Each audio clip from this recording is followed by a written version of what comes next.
呢個就係我老細，佢自命天縱奇才，諗法騎呢古怪，偏偏連一個圓圈都畫唔正，真係夢到邊做到邊。畫廢嘅紙瀟灑咁一掟，主打眼不見為淨，掟完靈感又返轉頭。我要去採風，吸收天地之精華。人哋採風為藝術，佢採風簡直似為咗證明自己未癲。我都懷疑佢係咪接駁咗啲乜嘢神秘信號，上一秒仲喺草坪靜心冥想，下一秒已經衝去染頭髮。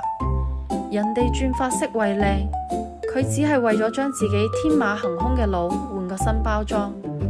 行超市都記得研究公仔，對住隻公仔度嚟度去，簡直係沉浸式揾靈感。佢話自己作品勢必封神，我哋只覺得呢套邏輯先至係真離奇到神。